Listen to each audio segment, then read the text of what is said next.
Bismillahirrahmanirrahim. Assalamualaikum warahmatullahi wabarakatuh. Alhamdulillah. Alhamdulillahilladzi ja'ala syahra Ramadan syahra li ummati khairil anam sayyidina Maulana Muhammadin sallallahu alaihi. Allahumma shalli wa sallim wa barik sayyidina Maulana Muhammadin wa ala alihi wa sahbihi amma. Alhamdulillah semua kesempatan ini kita masih iman nikmat sehat dengan kita berkumpul pertemuan guna 914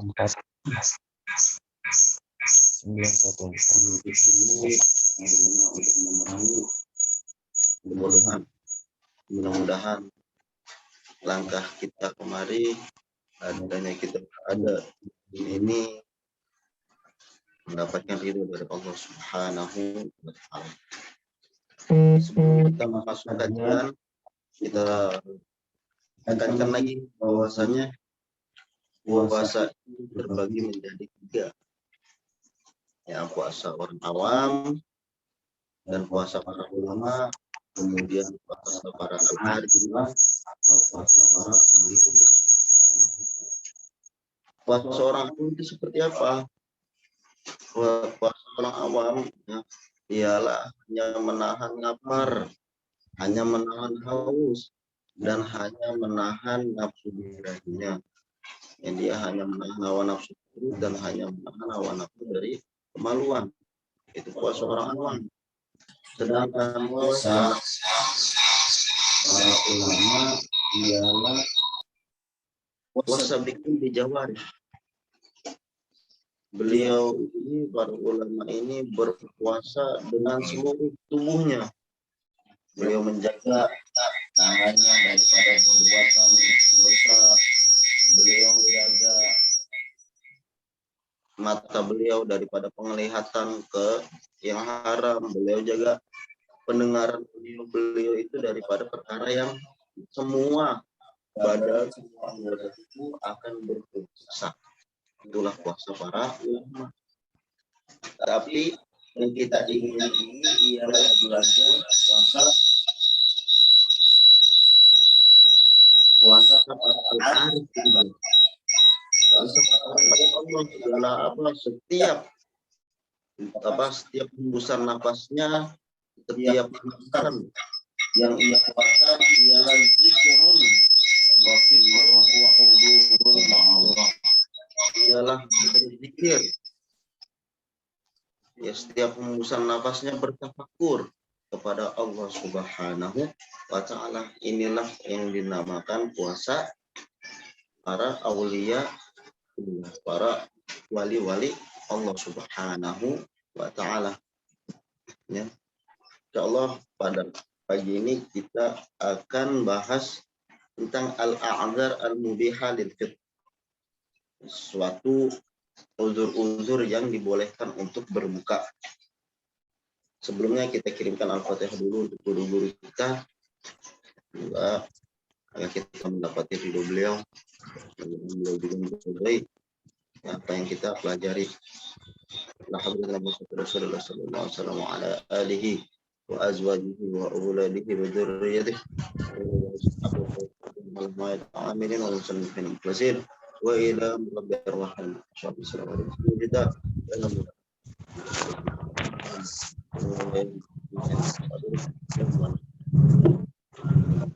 ذلك ولا جميع شيء تجرب منا جميعا الفاتحة. بسم الله الرحمن الرحيم. الحمد لله رب العالمين الرحيم مالك يوم الدين إياك نعبد وإياك نستعين اهدنا الصراط المستقيم صراط الذين أنعمت عليهم. Bismillahirrahmanirrahim. Qala al-musannif rahimahullahu ta'ala al-a'dzar al-mubihah lil fitr. uzur-uzur yang diperbolehkan untuk berbuka. Qala al-musannif rahimahullah wa man mata wa alaihi siyamun min Ramadan ut'ima anhu likulli yawmin. Wa man mata, dan barang siapa yang meninggal yang dia memiliki puasa Ramadan, ut'ima anhu, maka ia wajib dia ya setiap harinya itu mud, ya satu mud itu 600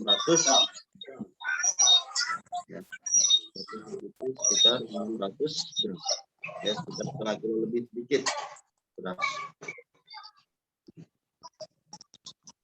Nah kemudian yang dikatakan di sini, yang meninggal ini adalah orang yang ketika misalkan ia mampu berpuasa tapi ia tidak berpuasa, maka ia harus membayar fidyah. Ya kan, masalah mata wa alaihi lam yatamakkan min ta'widhihi istimrarul marad wa laysa pun.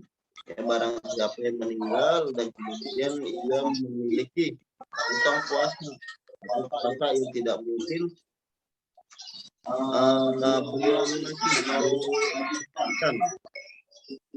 istimrarul marad karena sakit, ya, karena sakit malaysia alaihi syai'un, maka ia tidak memiliki apa-apa.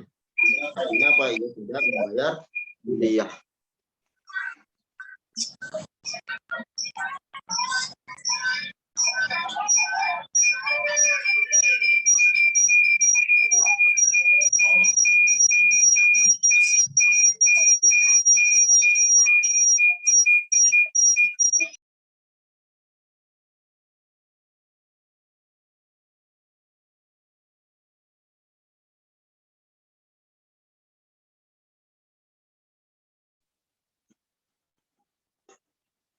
Nah, kemudian masalah man mata wa alaihi shaum wa tamakkana min ta'widhihi wa lam yasum fal afdal li aqaribihi ay yasumu anhu ma fata wa yajuzu ay yut'imu an kulli yawmin mud li hadits man mata wa alaihi siyam shoma anhu waliyuhu rawahun Nasa'i.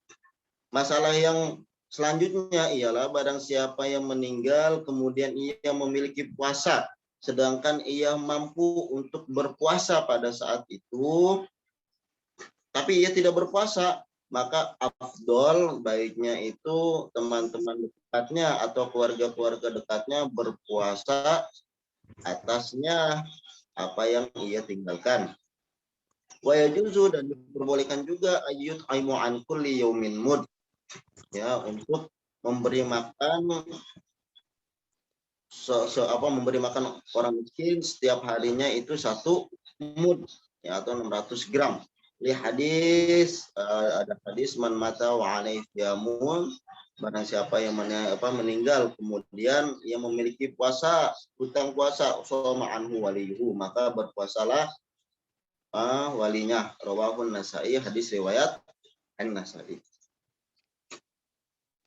Wasyaikhu, ini wasyaikhu orang yang tua. Orang yang tua itu di umur 40 ke atas. Dikatakan asy-syekh, orang yang tua itu umur 40 ke atas. In ajaza anit shaum yuftiru wa yut'imu an kulli yaumin mud.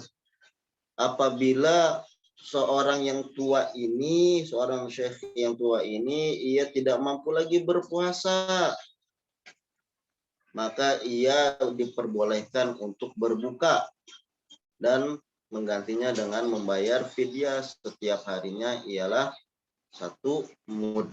Misalkan seorang yang tua ini sakit, ya udah nggak bisa sembuh lagi sakitnya, jauh dari kata sembuh, maka ia wajib membayar puasa yang ia tidak lakukan setiap harinya 1 mud. Gitu. Kemudian wal hamil. Nah, kita masuk kepada wanita yang hamil. Wal hamil wal murdi'u in khafata ala anfusihima aftarata wa alaihimal qada. Seseorang yang hamil atau yang menyusui apabila ia takut membawa kemudaratan kepada siapa? Kepada dirinya dan juga kepada anaknya atau kepada janinnya. Wa alaihimal qada, maka baginya ialah mengqada puasa yang ia tinggalkan. Wa in khafata ala auladihima aftarata wa alaihimal qada wal kafarah an kulli yaumin mud wa huwa rusdun wa thuluthun bil iraq. Nah, hukum yang kedua, barang siapa yang berbuka, tidak berpuasa, tapi ia tidak takut kepada dirinya, hanya takut kepada janinnya misalkan, ia takut kepada anaknya, maka ia diperbolehkan untuk berbuka, namun ia wajib mengqadanya serta membayar kafarah. Yang membayar kafarah yang berapa? An kulli yaumin mud, ya, setiap hari ketika ia batal puasa, maka ia berpuasa kemudian membayar fidyah 1 mud. 1 mud itu berapa? Wa huwa ratlun wa thuluthun bil iraq. Ia adalah sekitar 600 gram. Jadi ketika orang hamil atau orang yang menyusui, ia takut kepada dirinya sendiri misalkan. Nah, maka itu dia diperbolehkan untuk berbuka dan tidak ada fidyah kalau untuk takut karena dirinya, karena diambil hukum seperti hukum yang orang sakit, takut membawa kemudaratan kepada dirinya, maka ia diperbolehkan untuk berbuka puasa. Kemudian kalau ia takut kepada dirinya, kemudian juga ia takut kepada anaknya, artinya dua-duanya, untuk dirinya takut mudarat dan untuk anaknya juga takut mudarat, maka ini juga diperbolehkan untuk berbuka dan mengqada puasanya tanpa kafarah. Tapi kalau kita orang yang hamil misalkan, dia takut karena anaknya saja, takut anaknya nggak ada susu atau takut anaknya kurang gizi, ia takut hanya kepada anaknya atau janinnya, maka ia diperbolehkan untuk berbuka, tapi ia diperbolehkan untuk berbuka, kemudian nanti ia harus mengqadanya, dan setiap ia mengqadanya harus membayar 1 mud, harus membayar fidyah 1 mud. Nah, ada fawaidu hammah, ada faedah-faedah yang penting yang mesti kita ketahui, terkhusus bagi para mar'ah, para kaum hawa. Fawaidu hammah, coba kita lihat di halaman 11 yang paling bawah. Fawaidu hammah, al-faidatul ula, al-mar'atul haidu wan nufasa'u yajibu 'alaiha al-qada'us shaum wala yajibu 'alaiha qada'us shalah. Wanita yang haid, wanita yang nifas, maka wajib baginya mengqada puasa, namun tidak wajib baginya mengqada sholat. Jadi ketika wanita haid, dia wajib mengqada puasa, tapi sholatnya tidak wajib diqada. Kemudian al-faidatu tsaniyah, idza marra 'ala al-mar'ah sanawatun lam taqbil ayyam allati 'alaiha fa 'alaiha al-qada wa 'alaiha mud fidyatun an kulli 'amin ta'khir. Nah, idza marra 'ala al-mar'ah, ketika seorang wanita ini belum mengqada misalkan, belum mengqada puasanya, terus datang Ramadan selanjutnya, maka gimana hukumnya? Wa 'alaiha mud, fidyatun an kulli amin ta'khir. maka ia wajib membayar fidyah. Ya, ketika 1 tahun ia tidak melaksanakan puasanya, maka ia wajib mengqadanya beserta membayar fidyah. Ya, setiap tahunnya itu 1 mud. Ya, karena takhir, karena keterlambatan dia untuk membayar puasanya. Ya, tidak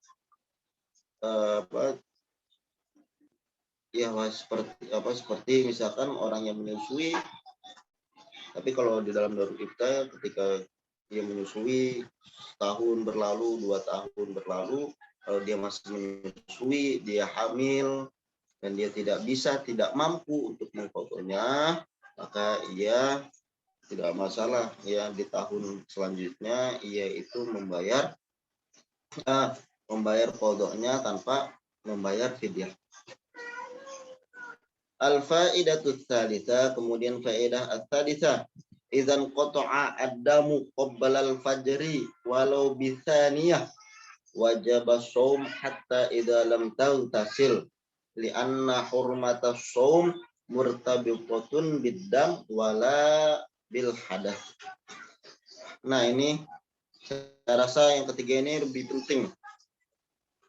Apabila telah terputus darah haid sebelum fajar, sebelum subuh, walaupun sebelum subuhnya itu setengah menit atau sedetik dia udah selesai haidnya, maka wajib shaum hatta idza lam tabtasil, maka ia diwajibkan untuk berpuasa walaupun ya dia ini belum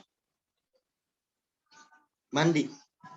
Ya, biasanya kan setelah haid bersih-bersih, mandi. Ya. Nah, kalau ada dari haid terhenti sebelum sholat subuh, walaupun dia belum mandi, wajib membersihkan dirinya, maka ia wajib berpuasa. Kenapa? Li'anna hurmatas shaum, karena yang menghalangi untuk berpuasa ialah murtabithah, ya, terikat bidam, dengan adanya darah, wala bil hadas, bukan dengan adanya hadas. Gitu. Kalau misalkan darahnya masih ada haid, masih berkelanjutan darah haidnya, maka dia tidak berpuasa. Namun kalau misalkan darah haidnya terhenti sebelum fajar, sebelum terbit matahari atau sebelum azan subuh, maka ia wajib berpuasa. Ya, 3 faedah ini yang harus kita ketahui. Kemudian wal maridu, orang yang sakit, wal musafiru, orang yang berpergian, safarun tawilan. Nah, safarun tawilan itu safar yang lebih jauh daripada 85 km takriban, ya, kurang lebih 85 km. Ini dikatakan safar tawil. Ya, safar tawil itu kita harus keluar daripada kampung kita. Ya, misalkan kita berada di Koja, atau kita berada di misalkan di Cakung atau di tempat kelurahan lainnya. Ketika kita masih berada di tempat lingkupan itu, kita belum dikatakan safar. Tapi kalau kita sudah keluar, misalkan kita dari kampung Koja keluar ke kampung Cakung, nah itu kita sudah dikatakan safar. Walaupun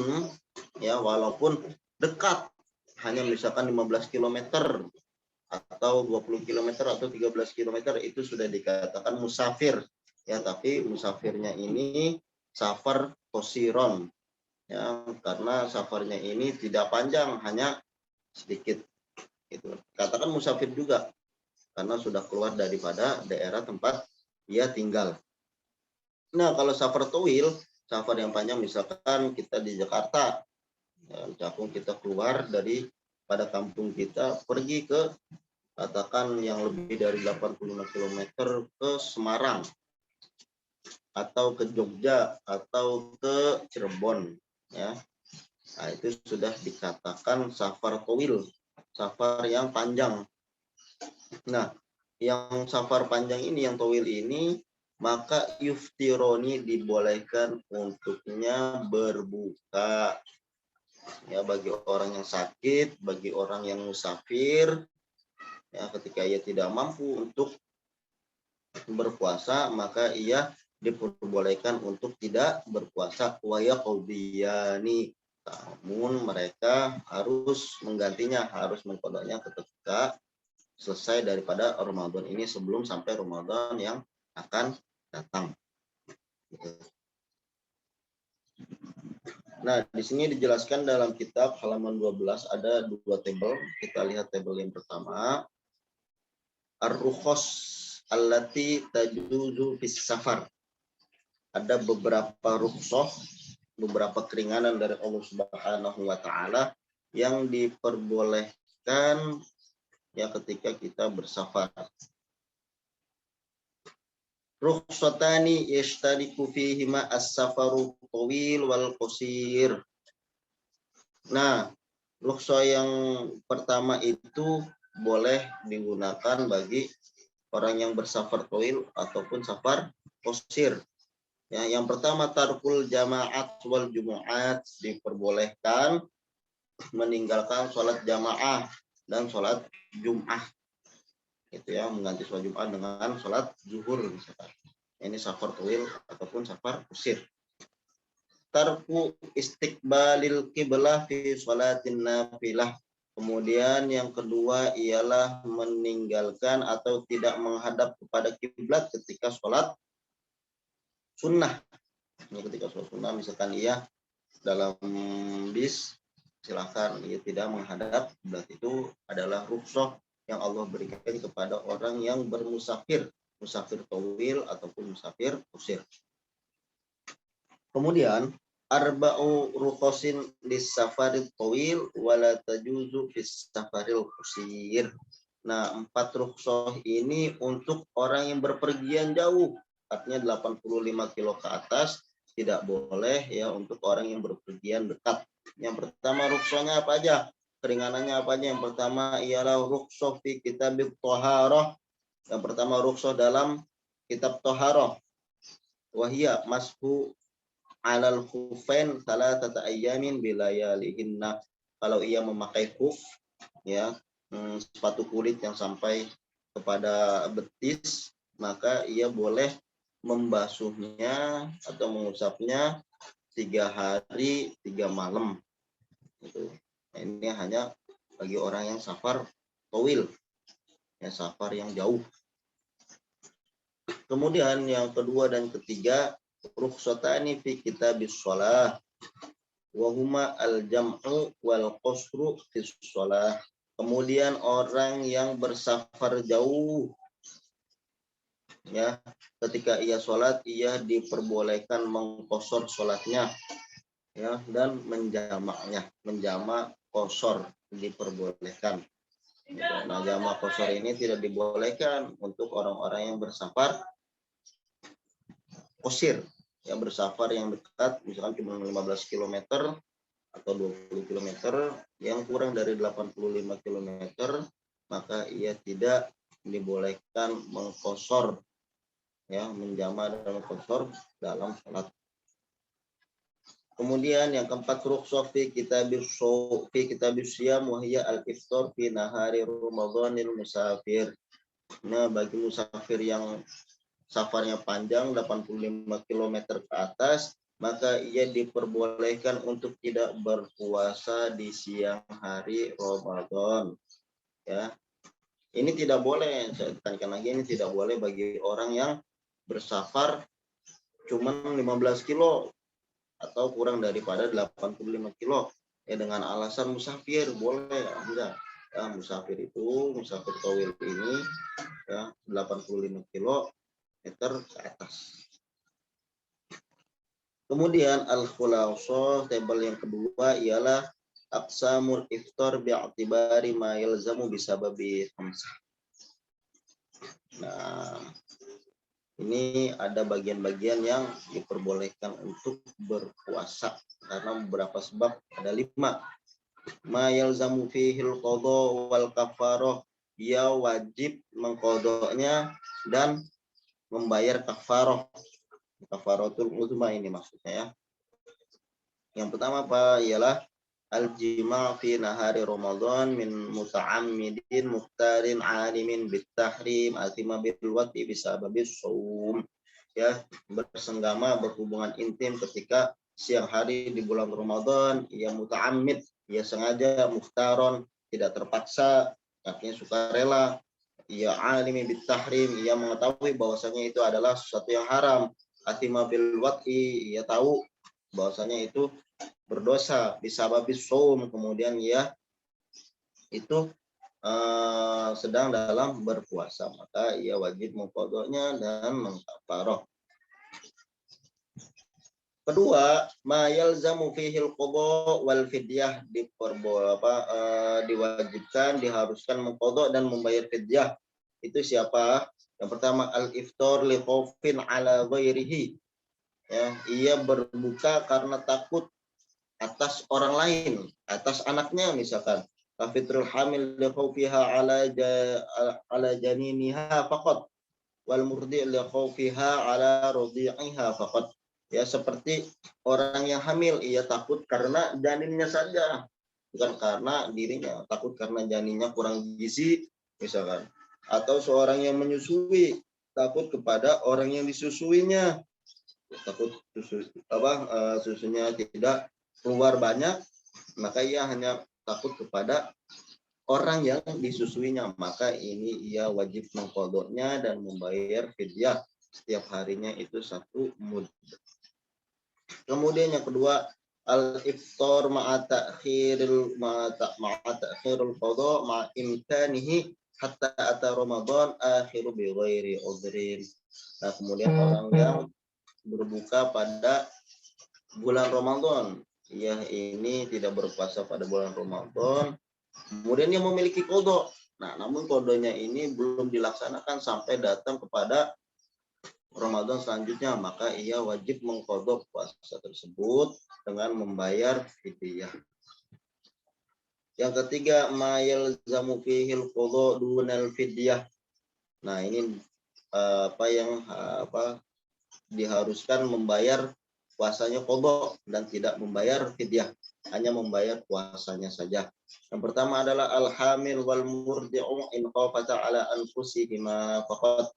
Ya, yang pertama itu adalah seorang yang hamil, seorang yang menyusui, kalau ia takut kepada dirinya dan kepada janinnya atau anaknya, maka ia diperbolehkan untuk tidak berpuasa pada bulan Ramadan, kemudian ia wajib mengqadanya tanpa membayar fidyah. Kedua, al-hamil wal murdi'u in khafata ala anfusihima wa auladihima. Ya, kemudian ala nafsihima. Yang pertama itu ala nafsihima. Ala anfusihima, ya. Hanya istilahnya yang pertama itu orang yang hamil atau murdi, ia takut kepada dirinya sendiri. Ya, takut dirinya tidak kuat misalkan, takut dirinya tidak mampu untuk berpuasa, maka ia seperti hukumnya orang sakit. Ya, ia boleh tidak berpuasa dan membayar qada. Yang kedua, orang yang hamil, orang yang menyusui, ya, ia takut atas dirinya dan juga takut kepada anaknya atau janinnya, maka ia juga boleh ya tidak berpuasa dan wajib untuk mengqadanya. Kemudian yang ketiga al-mughma alaihi. Ya, al-mughma alaih ialah orang yang pingsan. Ya, orang yang pingsan kemudian dia sadar, maka ia wajib mengqadanya. Kemudian nasin niyah, dalam mazhab Imam Syafi'i bahwasanya niat itu adalah satu hal kewajiban sebelum kita beribadah. Orang yang lupa niat pada malam hari, maka ia harus mengqada puasanya. Al-muta'ammidi bi fitrihi bi ghairi jima' al-akli wasyurbi muta'ammidan au anzala maniyyin an mubasyarah. Kemudian orang yang sengaja tidak berpuasa, sengaja ia membatalkan puasa tapi dengan tidak jima. Artinya apa? Dengan ia minum atau ia makan dengan sengaja atau keluar mani secara mubasyarah, secara langsung, maka ia wajib mengqadha puasanya tanpa membayar fidyah. Ya. Jadi kalau misalkan udah kepepet, orang udah nggak kuat untuk berjima bersenggama bersama istrinya, maka ia batalkan terlebih dahulu, sebaiknya dengan minum atau dengan makan, ya, supaya tidak batal puasanya dengan berjima.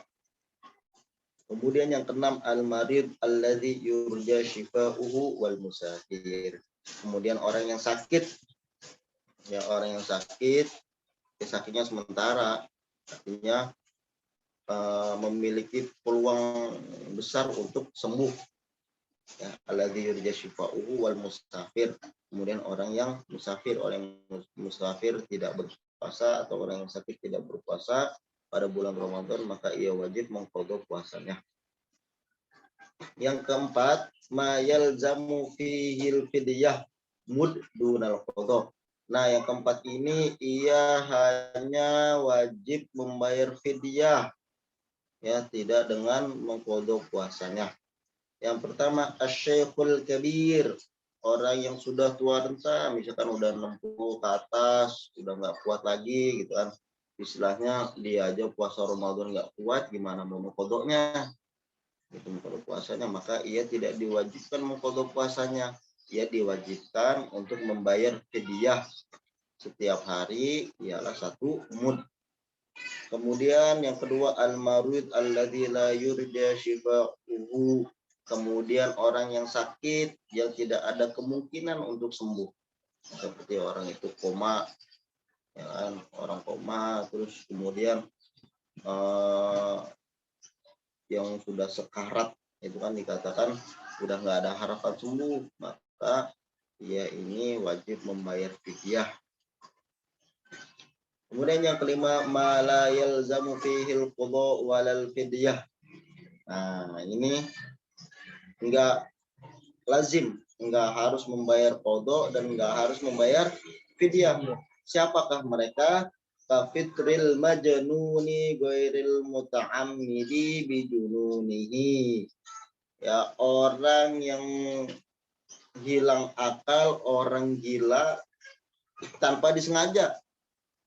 Tanpa disengaja ia gila, tanpa disengaja ia stres misalkan. Ya, kalau misalkan dia pura-pura gila, ya, maka ia masih diwajibkan untuk mengqadha puasanya. Namun orang yang hilang akal, orang yang gila tiba-tiba menjadi gila, ya, tanpa ia sadari, tanpa sengaja, maka ia tidak wajib membayar qadha puasanya dan juga tidak wajib membayar fidyah.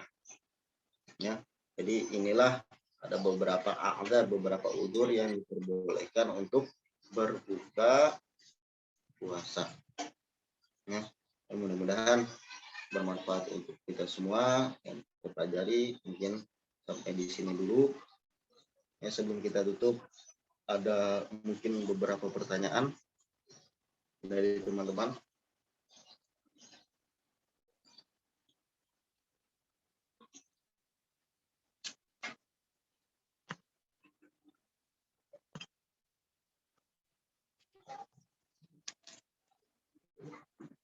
Silakan yang ingin bertanya sebelum kita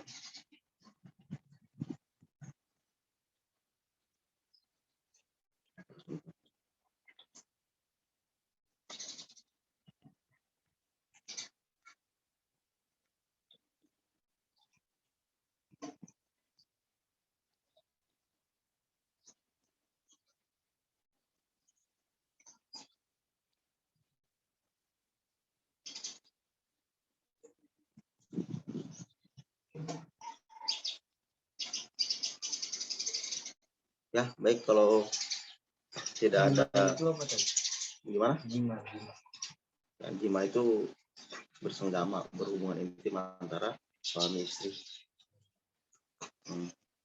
Nah, kalau nggak ada yang bertanya, mungkin kita tutup dengan doa. Kurang lebihnya mohon maaf. Mohon juga didoakan untuk Ada yang bertanya juga, itu orang yang sengaja tidak menerisa apa dia. Kita akan buka.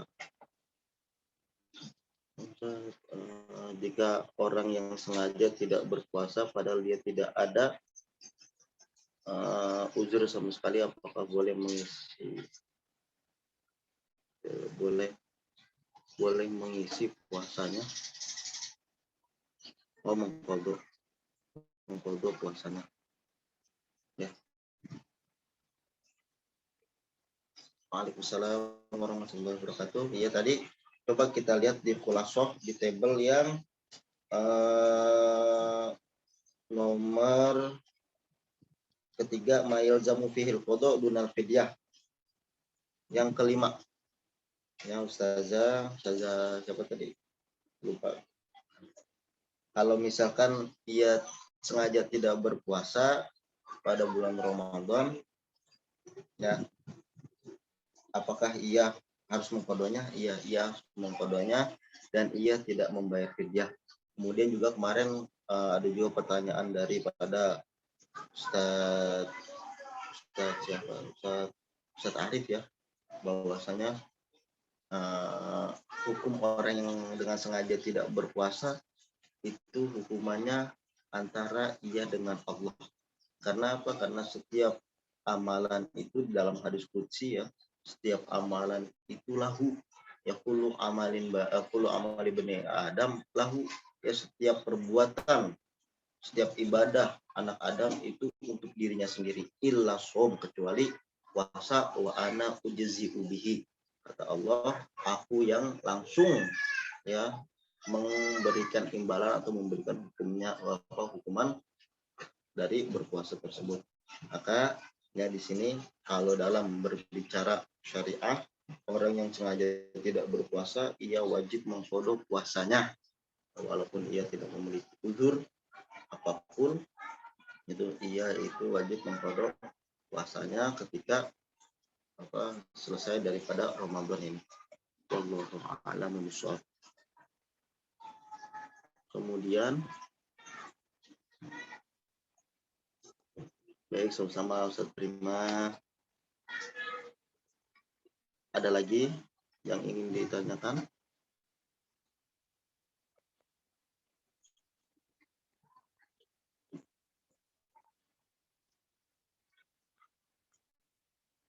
Kalau tidak ada, kita akan tutup dengan doa.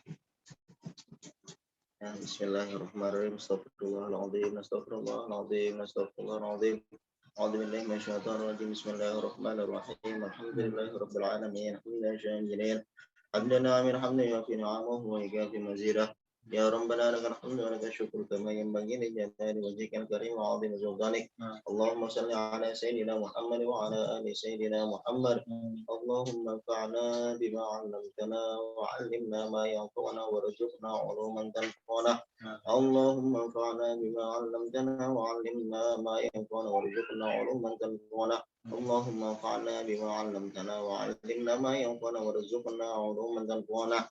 Rabbana ighfir lana dhunubana wa dhunuba walidayna wa hawla wa hamdana wa rabbayana saghira. Rabbana zalamna anfusana wa in lam taghfir lana wa tarhamna lanakunanna minal khasirin. Rabbana atina fid dunya hasanah wa fil akhirati hasanah wa qina adzaban nar. Bi fadlika subhana rabbika rabbil izzati amma yasifun. Wassalamun ala mursalin walhamdulillahi rabbil alamin. Terima kasih semuanya. Mudah-mudahan bermanfaat untuk kita semua. Jazakumullah khairan. Mohon doanya, yang kurang lebihnya mohon maaf. Apa yang salah itu terdapat daripada diri al-fakir, apa yang benar tentunya dari Allah Subhanahu wa taala. Kurang lebihnya mohon maaf. Wassalamualaikum warahmatullahi wabarakatuh. Waalaikumsalam warahmatullahi wabarakatuh.